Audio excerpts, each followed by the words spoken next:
자, 여러분. 자, 지금부터 영어로 말하는 방법에 대한 강의를 시작하겠습니다. 제가 확신하건대 이 강의를 들은 후에 분명 여러분들은 간단한 문장을 영어로 말하는 것에 대한 두려움을 극복할 수 있으리라 저는 확신하면서 이 강의를 진행합니다.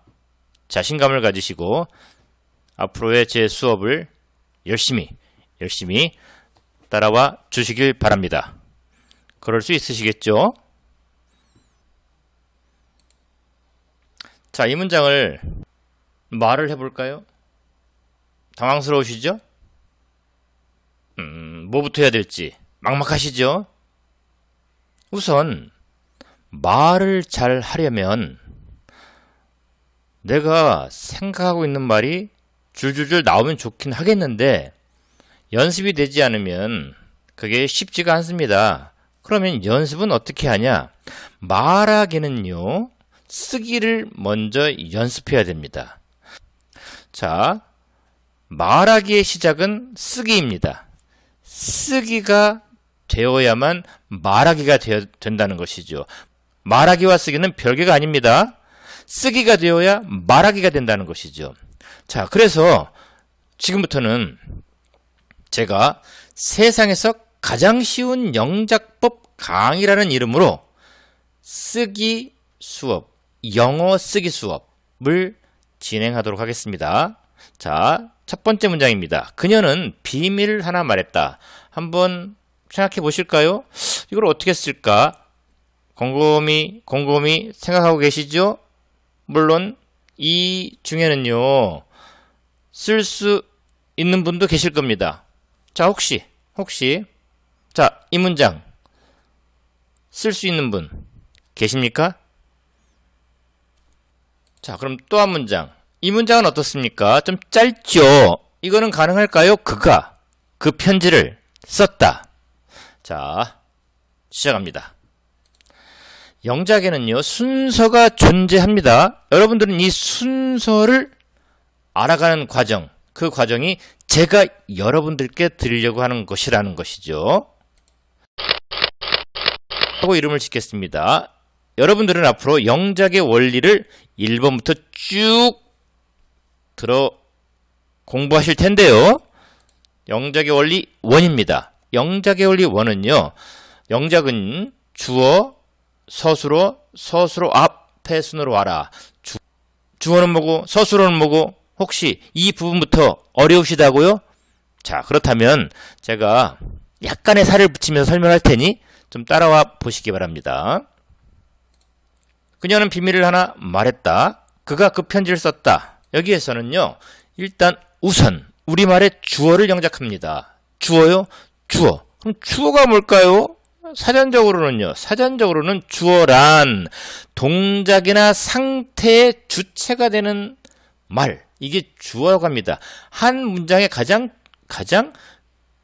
기준이 되는 단어라고도 할 수 있을까요? 아, 이거 어렵죠?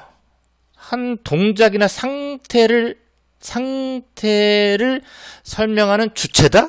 어려워요. 쉽게 갑시다. 우리말의 단어에서요, 끝이 은는 이 가로 끝나는 것이라고 합시다. 그리고요, 주어는 일단은 문장의 맨 앞에 오는 게 대다수입니다. 문장의 맨 앞에 오면서 끝이 은는 이 가로 끝나는 것. 이걸 일단 찾아보자라는 거죠. 그러면 쉽겠죠? 자, 보이죠? 그녀는 비밀을 하나 말했다 해서 봅시다. 그녀는 는으로 끝났네요. 두 번째 문장 볼까요? 그가 그 편지를 썼다. 맨 앞에 있는 걸 일단 먼저 봐라. 맨 앞에는 그가네요. 그 다음에는 은는 이가로 끝나냐? 가. 그렇죠. 그가가 주어입니다. 그래서 주어를 영작합니다. 우리말의 주어를 영작합니다. 그 다음으로는요, 우리말의 서술을 영작합니다. 서술어는요, 동작이나 상태를 표현하는 말. 달린다, 찬다, 동작이죠. 이쁘다, 배고프다, 상태죠. 동작이나 상태를 표현하는 말이 서술어인데요. 어려워요. 이것도 모르겠어요. 개념을 못 잡겠어요. 그러면 이렇게 합시다. 우리말의 단어에서 끝이 다로 끝나는 것이라고 합시다. 자, 그녀는 비밀 하나를 말했다는 문장, 그가 그 편지를 썼다는 문장에서 먼저 그녀는 비밀 하나를 말했다를 볼까요? 다로 끝나는 거. 이거죠. 다로 끝나는 거는 말했다. 두 번째 문장을 볼까요? 뭘까요? 썼다가 되겠죠. 쉽죠? 마지막으로는요. 서술어 앞에 있는 말을 영작합니다. 서술어 앞에 있는 말. 자, 이 문장에서는 전체적으로 볼 때 주어와 서술어 사이에 있는 말을 말합니다. 주어와 서술어. 주어는 그녀는이고요. 서술어는 말했다죠. 그럴 때 이제 비밀 하나를 이 말이 사이에 있죠. 두 번째 문장에서는 그 편지를 이 말이 사이에 있고요. 이걸 영작합니다. 개념을 말씀드린 겁니다. 개념은 지루하죠. 재미가 없죠. 실전으로 들어가 봅시다. 주어, 서술어, 서술어 앞에 순이라고 했습니다. 주어는 은는 이가 주로 문장의 맨 앞에 위치하고요. 주로 은는 이가로 끝난다. 서술어는요. 좀 전에 설명을 안 했네요. 서술어는 주로 맨 뒤에 있고 다로 끝난다. 맨 뒤에 주로 위치하죠. 우리말에서는 다로 끝나는 말이 맨 뒤에 위치하죠. 그래서 맨 뒤에 위치하며 다로 끝난다. 그리고 마지막으로는 서술어 앞에 있는 말을 영작합니다. 그녀는 비밀을 하나 말했다. 주어는 그녀는입니다.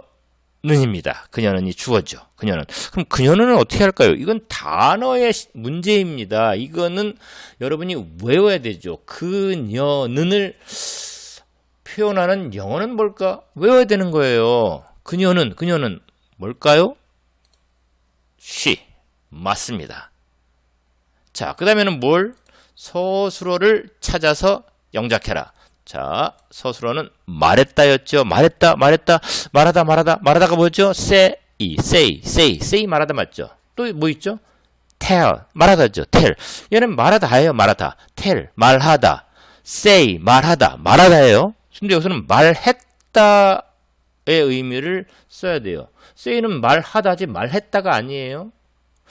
tell도 말하다지 말했다가 아니에요. 그럼 말했다는 뭘까요? told.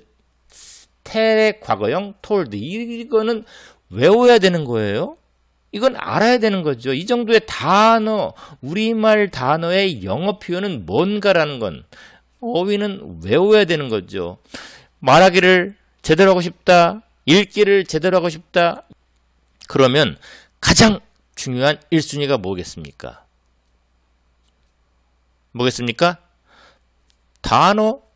단어의 뜻을 외우는 거라는 거죠. 단어의 뜻을 외우지 못하면 아무것도 안 돼요. 거꾸로 단어의 뜻을 정말 많이 알고 있다. 그러면요. 어떤 원칙을 좀 덜 알더라도 어떤 의사소통을 하는데 뭔가 좀 되네? 라는 생각을 할 수 있는 경우가 많아요. 단어. 여러분들에게 가장 중요한 것은 잘하고 싶다. 그렇다면 단어를 외워야 된다는 거죠. 자, 사이에 있는 건 뭘까요? 주어와 서술어 앞 사이에 있는 것. 다시 말하면 서술어 앞에 있는 말은 비밀을 하나. 얘기했죠. 비밀을 하나. 비밀이 영어로 뭘까요? 비밀은 secret. secret입니다. 이게 secret이죠. 하나, 이렇게 해서 secret. 이런 식으로 한다는 거죠. secret. 이거 어려워요. 어는 어떻게 알고? 이렇게 이제 큰, 좀 세세한 부분은 하나하나 진행을 하면서 여러분이 알게 될 겁니다. 조금만 끈기를 더 갖고 계속 가봅시다. 자, 계속해서 영작해 봅시다. 영작의 순서 다시 한번 머릿속에 넣어 봅시다. 주어 먼저 하고 서술어 그리고 서술어 앞에 있는 말을 한다. 그는 그 편지를 썼다. 이 문장 기억나죠? 자, 먼저 주어를 합니다. 그는이 주어지요. 그는 영어로 he가 되지요. 그녀는 she였고요. he가 되지요. 그 다음에 뭘 쓴다고요? 서술어를 쓴다고요. 서술은 여기서 썼다지요. 쓰다는 write란 단어가 있어요. write, 쓰다. 그럼 썼다는 뭘까요? 썼다는 wrote라고 합니다. 이거 그 다음에 사이에 있는 건 그 편지를이죠. 그 편지는 뭐였죠? letter. 그럼 그 편지 더 letter라고 합니다. 세세한 건 좀 더 진행하다 보면 여러분이 알 수 있으니까 이 정도로 갑시다. 이 정도라는 건 뭐죠? 영작의 계략적인 틀입니다. 영작의 계략적인 틀은 뭐였다고요? 주어를 먼저 영작하고 그 다음에는 서술을 영작하고 서술어 앞에 있는 부분을 영작해라는 큰 틀을 한번 봤습니다. 자,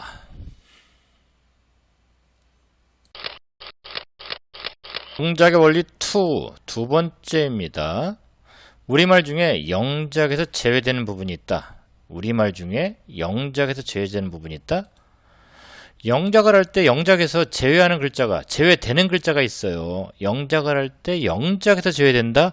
우리말 문장이 있죠. 그러면 단어들이 있을 테고 글자가 있을 텐데 어떤 글자는 영작을 안 하는, 영작에서 제외된다라는 얘기인데 한번 볼까요? 주어 부분은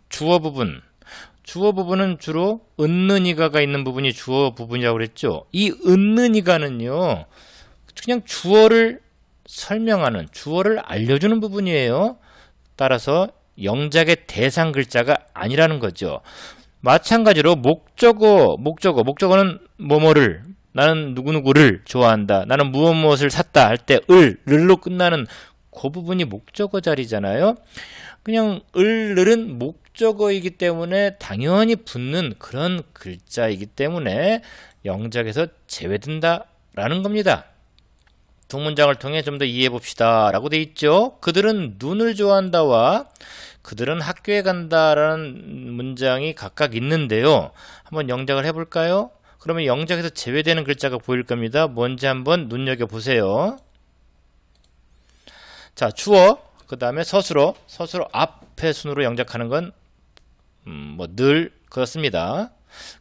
자, 이렇게 해서 주어는요, 그들은 눈을 좋아한다 해서 그들은 데이죠. 밑에도 그들은 학교에 간다 데이죠.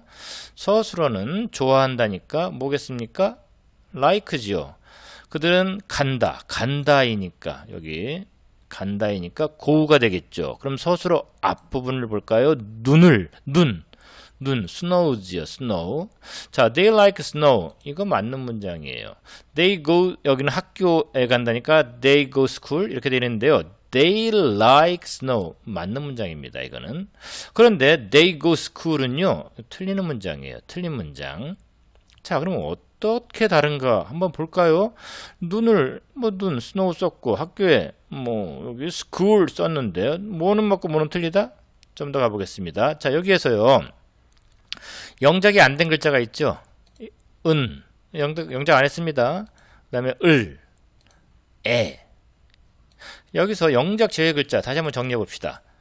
주어의 은는이가는 영작 제외고요. 목적어의 이 영작 제외입니다. 주어의 목적어의 얘는 영작 제외 대상이에요. 나머지는 모두 영작 대상이니까 학교의 이 애는요, 영작을 해야 된다는 거죠.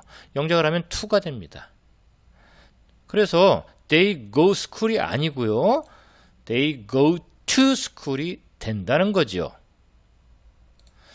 자,